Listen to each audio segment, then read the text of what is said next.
June 12, 2025 afternoon 1:37 p.m.కి Air India AI-171 Boeing 787 flight అహ్మదాబాద్లోని runway number 23 నుంచి లండన్కి వెళ్ళడానికి ఆథరైజేషన్ పొందింది.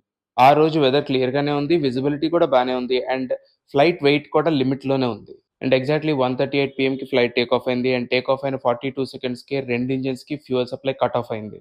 ఫ్లైట్ రికార్డర్స్ చెప్పినట్టు engine 1 and engine 2 fuel supply switches run నుంచి కట్ ఆఫ్కి మారిపోయాయి.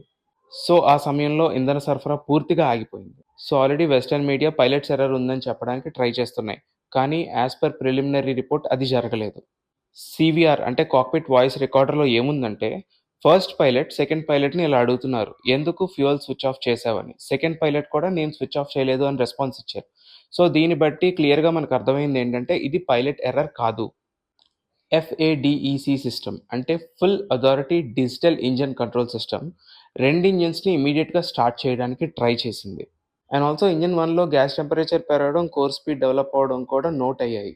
అండ్ ఆల్దో ఇంజన్లో థ్రస్ట్ పెరిగి పైలట్స్ ఫ్లైట్ని స్టెబిలైజ్ చేయడానికి ట్రై చేస్తున్నప్పటికీ కూడా ఆల్టిట్యూడ్ అనేది చాలా తక్కువ ఉండడం వల్ల మధ్యాహ్నం 1:39 PM 11 సెకండ్స్కి AI-171 క్రాష్ అయింది అండ్ ఈఎఫ్ఆర్ రికార్డింగ్ ఆగిపోయింది. And as per preliminary report summary ఇది పైలట్స్ ఎర్రర్ అయితే కాదని తెలుస్తుంది.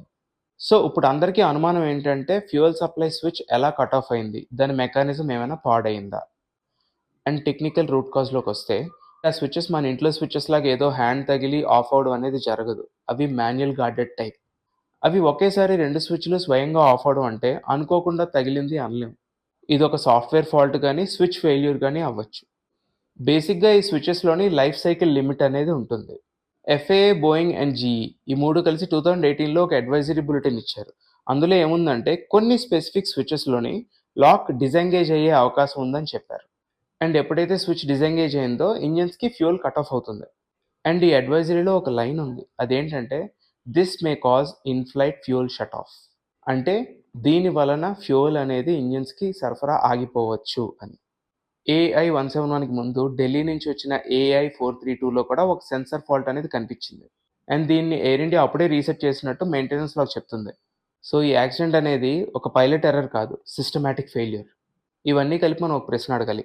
AI-171లో ప్రాణాలు కోల్పోయిన 270 మంది పేరుతో ఇలాంటి అడ్వైజరీ లెవెల్ సమాచారాన్ని మన ప్రాణాలకి అడ్వైజరీ లెవెల్గానే చూడకూడదు. మ్యాండేటరీ ఇన్స్పెక్షన్ చేయాలి. అండ్ దీనికి FAA, బోయింగ్ అండ్ GE అందరూ బాధ్యత వహించాలి. అండ్ ఇలాంటి ఇన్సిడెంట్ మళ్ళీ ఎప్పుడు జరగకూడదు.